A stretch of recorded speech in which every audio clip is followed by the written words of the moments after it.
Rally नहीं, महारैली है, जिसमें जो है माननीय आकाश आनंद जी जो है पार्टी के राष्ट्रीय संयोजक वो आ रहे हैं। और यहाँ से आज जो सतवीर नागर जी हैं, पूर्व लोकसभा प्रत्याशी रहे हैं 2019 में, आज उनको यहाँ पर प्रत्याशी व प्रभारी जो है नियुक्त किया जाएगा। आदरणीय बहन जी 5वीं बार 2027 में सरकार बना रही हैं। हालांकि सभी लोगों का गठबंधन है, इंडिया वालों का भी, एनडीए वालों का, लेकिन आदरणीय बहन जी ने अपना जो गठबंधन करा है वो सर्व समाज के लोगों के साथ किया है। और जो सर्व समाज के लोगों के साथ जो गठबंधन किया गया है, उसी गठबंधन के साथ हम अपनी सरकार बनाएंगे। और इसमें जो सामान्य हो, ओबीसी हो, एससी हो, एसटी हो, सभी की भागीदारी सुनिश्चित की जा रही है। सभी समाज के प्रत्याशियों जो है घोषित किए जा रहे हैं। जैसे कि आपने अभी देखा, अभी पूर्व में हम पश्चिम उत्तर प्रदेश की बात करें तो जो है हाथरस जिले की सादाबाद विधानसभा पे एक डॉक्टर अविन शर्मा ब्राह्मण समाज से प्रत्याशी घोषित किए। मेरठ में सरना से जाट समाज के चौधरी विनीत बराला प्रत्याशी घोषित किए। कहीं ना कहीं जो इस बार जो प्रत्याशी आ रहे हैं वो जो पीडीए और जो भाजपा है, इनका गठबंधन बिगाड़ने का काम करेंगे। देखिए 2007 को लोग याद कर रहे हैं, बहन जी के कार्यकाल को याद कर रहे हैं, क्योंकि इस समय देश में इतनी हाहाकार है। आप देख सकते हैं एथेनॉल का मुद्दा हो या राम मंदिर में जो लोगों की आस्था के साथ इन्होंने जो खिलवाड़ किया है, चंदा चोरी किया है, ऐसे बहुत मुद्दे हैं। आप देख सकते हैं अभी कांग्रेस जनता पार्टी का जो है प्रदर्शन चल रहा है, उसमें कितने स्कूलों की वीडियो आजकल सोशल मीडिया पर आ रही है कि बदहाली, इतनी स्थिति खराब है कि एक स्कूल में एक टीचर की स्थिति है। और ये सरकार ऐसी है, इनकी नाकामी को अगर कोई दिखाता है तो ये उस चीज़ पर रोक लगा दी है। जैसा भी माननीय मुख्यमंत्री जी ने रोक लगा दी है कि कोई भी यूट्यूबर, कोई भी पत्रकार, कोई भी सोशल एक्टिविस्ट स्कूल में जाकर वीडियो नहीं बनाएगा, क्योंकि वीडियो बनाएगा तो इनकी सच्चाई उजागर होगी। और आप देख सकते हैं जब आदरणीय बहन जी की सरकार थी तो बहन जी ने बिल्कुल पारदर्शिता के साथ भर्तियां होती थी, पुलिस की हो, चाहे सफाई कर्मचारी की हो, चाहे टीचरों की हो। आप आज मुझे ये बताइए कि बेसिक शिक्षा विभाग में कितनी भर्तियां हुई हैं पिछले 10 साल में, बताइए। लोग बेरोजगार हैं, हाहाकार मची हुई है, भ्रष्टाचार इतना हो चुका है कि आए दिन भ्रष्टाचार इतना हो रहा है। जो काम पहले 50 रुपये में होता था, आज वो 5000 रुपये में होता है। चाहे तहसील हो, चाहे ब्लॉक हो, चाहे जिला वो हो, डीएम ऑफिस हो, हर जगह भ्रष्टाचार जो है एक उच्च सीमा पर है। और पुलिस की इतनी तानाशाही है भाजपा सरकार में। अभी कुछ समय पहले मेरठ की एक आपने घटना सुनी होगी, एक भारतीय किसान यूनियन के जो राष्ट्रीय अध्यक्ष थे भारतीय किसान यूनियन अम्बेडकर के, डॉक्टर दिग्विजय भाटी और मोहित जाटव, एक कप्तान ने उनके साथ इस तरीके की मारपीट करी कि इस तरीके की कोई आम नागरिक भी किसी के साथ मारपीट नहीं कर सकता। तो सरकार में हाहाकार मची हुई है और सभी समाज के लोग इस सरकार से परेशान हैं। चाहे ब्राह्मण समाज हो, चाहे गुर्जर समाज हो, चाहे दलित समाज हो, हर समाज इन लोगों से परेशान है। और सब ने मन बना लिया है कि अब की बार हम सभी बहन जी को मुख्यमंत्री बनाएंगे, क्योंकि बहन जी ने सभी को सम्मान दिया, सभी को रोजगार दिया, शिक्षा के क्षेत्र में काम किया, चिकित्सा के क्षेत्र में काम किया, हर चीज़ में काम किया। और सबसे बड़ी बात, आज जिस हम जनपद में खड़े हैं, जनपद को बनाने का काम भी आदरणीय बहन जी ने किया। पूरे यूपी में अगर हम देखें, सबसे हाईटेक जो सिटी है वो नोएडा है, जिसको बनाने का काम भी बहन जी ने किया। आप देख सकते हैं कि कितने साल पहले यमुना एक्सप्रेसवे बना था, आज तक इस पर एक गड्ढा नहीं हुआ, गाड़ी बिल्कुल टकाटक चलती है। और भाजपा सरकार में जितने भी हाईवे बन रहे हैं, गंगा एक्सप्रेसवे हो, कानपुर एक्सप्रेसवे हो, वो 1 महीने भी नहीं टिक पा रहे। चाहे ये हो आपका दिल्ली देहरादून एक्सप्रेसवे हो। इसी जनपद से आते हैं, गौतम बुद्ध नगर का गृह जनपद है, तो क्या फायदा मिलेगा चुनाव में इस बात का? देखिए फायदा पूरा मिलेगा। ऐसा नहीं है हम इस सीट पे नहीं जीते, 2 बार हमारे विधायक इस सीट पे जीते हैं, 2007 में, 2012 में जो है इस सीट पर हमारे विधायक जीते हैं। और इस बार भी सतवीर नागर जी बहुत ही अच्छे मार्जिन से जीतकर लखनऊ जाएंगे। और 20 साल बाद क्या बीएसपी की वापसी होगी 2007 के बाद में?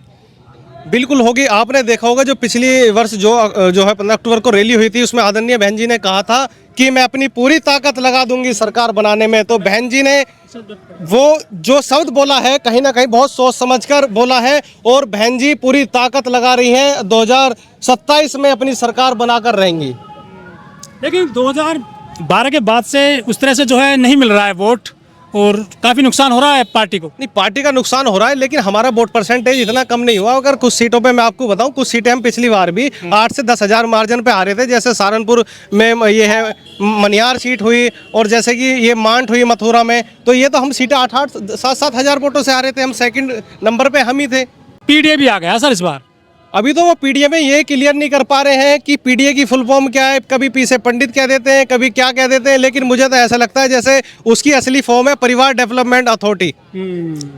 तो वो पीडीए वीडीए सब धोखा है। कह रहे हैं पिछड़े दलित अल्पसंख्यक हैं, उसमें सभी समा गए, लेकिन आदिवासी नहीं है पीडीए में। देखिए ऐसा कुछ नहीं है, उन्होंने ये जो पीडीए का नारा और संविधान बचाओ का नारा देकर जो है समाज को गुमराह किया था 2024 लोकसभा चुनाव में, और समाज इनको वोट देकर थक चुका है, क्योंकि जो दलितों पर अत्याचार करने वाले लोग हैं वो यही तो लोग हैं।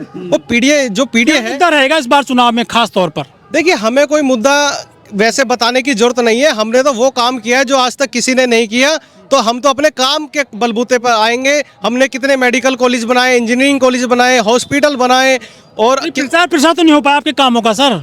नहीं, प्रचार प्रसार बिल्कुल चल रहा है, लेकिन ये 4 मेडिकल कॉलेज थे, जो आरक्षण था 80% SC के ST के लिए, वो छीन गया है आपसे। हाँ, वो छीन, आपने आंदोलन नहीं किया उसके लिए?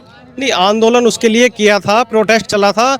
इन्होंने कुछ मेडिकल कॉलेजों के नाम भी बदले हैं, जैसे सहारनपुर में माननीय काशीराम का बदला। काशीराम जी का बदला। तो इन्होंने बहुत इस तरीके की, खासकर ये जो पीडीए वाले हैं, ये जो पीडीए वाले हैं ना, इनकी मानसिकता बहुत गंदी है। ये अपने आप को जो है अम्बेडकरवादी कहते हैं, लेकिन ये अम्बेडकरवादी नहीं है। ये सबसे बड़े, अगर कोई विरोधी है बाबा साहब का, तो सबसे बड़े विरोधी यही लोग हैं। ये तो समाज को गुमराह करते हैं कि संविधान बचाओ, संविधान बचाओ, लेकिन ये बिल्कुल झूठ है। लेकिन क्या लेकर जाओगे जनता के बीच में? उन्हें जो है ये कह रहे हैं कि मंदिर बन गया है, डेवलपमेंट कर रहे हैं, हाईवे बनाए जा रहे हैं। मंदिर बना के जो इन्होंने चंदा चोरी करके लोगों की आस्था के साथ खिलवाड़ किया, ये बताइए। उस मंदिर में ऐसे भी लोग हैं जो 500 रुपये पर डे कमाते हैं, जिन्होंने अपनी एक दिन की कमाई उस मंदिर में दी, लेकिन इन जो है चंदा चोरों ने वो भी चुरा लिया। सबसे बड़ा अपराध तो लोगों की आस्था के साथ खेलने का है। ये लोगों की आस्था के साथ खेले, ये वैसे जो है अपने आप को जो है धार्मिक बताते हैं, कभी ये हनुमान जी को रोड पर नचाते हैं अपनी रैलियों में। तो ये किस प्रकार से कर रहे हैं बताइए? लोग बहुत नाराज हैं इन लोगों से। और खास ईवीएम मुद्दा नहीं रहेगी क्या इस बार आपका? नहीं, ईवीएम है, लेकिन देखिए अभी इस तरीके का कोई विपक्ष ने कोई प्रोटेस्ट वगैरह या कोई आवाज़ नहीं उठाई जिससे कि ईवीएम में बदलाव हो, बैलेट पेपर से चुनाव हो। तो मुझे लगता है कहीं ना कहीं चुनाव तो ईवीएम से ही होगा। लेकिन ईवीएम से तो होगा, फिर हार जाएंगे लगता है ऐसे। फिर वो कहते हैं कि ईवीएम ने हरा दिया हमको। नहीं, अब की बार ऐसा नहीं होगा। अब की बार हम बूथ पे बहुत मजबूत तरीके से रहेंगे। हमारा कार्यकर्ता बूथ पे बिल्कुल टिका रहेगा। लेकिन SIR के जरिए वोट भी काटे गए हैं बहुत से लोगों के। देखिए ऐसा नहीं है। SIR में मैंने खुद अपने क्षेत्र में जो है खुद देखा है, एक्चुअल में जो वोट कटने की थी, जिनके पास डॉक्यूमेंट नहीं थे, सिर्फ उन्हीं की वोट कटी है, नहीं तो उसमें कोई ऐसा वोट नहीं कटी। लेकिन जो आपके एक दूसरे नेताजी हैं वो भी आ गए हैं, जो बहुजन समाज से आते हैं, चंद्रशेखर।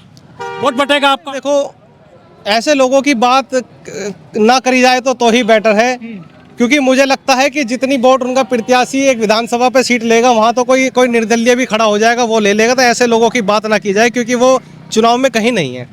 बहन जी चुनाव में आते हैं केवल, बाकी 5 साल तक सिर्फ ट्वीट करती हैं। क्या ट्वीट से राजनीति चल जाएगी BSP की, बहुजन लोगों की? देखिए पहली बात तो बहन जी का ट्वीट बहुत ताकतवर ट्वीट होता है, जो सिस्टम लोग जाकर नहीं हिला पाते, धरना प्रदर्शन कर नहीं हिला पाते। बहन जी का एक ट्वीट जो है ना, सिस्टम हिला देता है।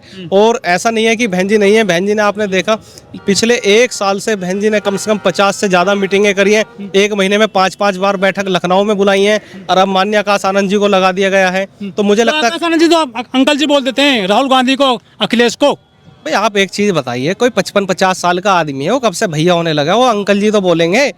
और ये तो हमारे नेता तो अंकल जी बोल रहे हैं, गांव देहात में तो 55 साल के आदमी को ताऊ जी बोलते हैं। तो वो ठीक बोला उन्होंने मेरे हिसाब आज से। क्या बोलेंगे आज अखिलेश जी, क्या एंजॉय कर रहे हैं आप? आज बड़ा अच्छा बोलेंगे माननीय आकाश आनंद जी। गृह जनपद है, कुछ खास बोल के जाएंगे आज? बिल्कुल कुछ खास होगा। गृह जनपद है बहन जी का, लोग बहुत बेसब्री से इंतजार कर रहे थे कि हमारे नेता हमारे जनपद में आए, और आज आए हैं तो बड़ा अच्छा बोलेंगे। लोगों को बेसब्री से इंतजार है। आप देख सकते हैं कितनी धूप हो रही है, उषम हो रही है, लेकिन लोग आने से नहीं टूट रहे। लेकिन बहन जी चुनाव में लाती हैं अखिलेश उनको, आकाश आनंद को, फिर जो वापस करा देती हैं उनको। नहीं, अब वो वापस नहीं होंगे। जहाँ तक मुझे लगता है माननीय आकाश आनंद जी विधानसभा स्तर पे भी अपना कार्यक्रम करेंगे।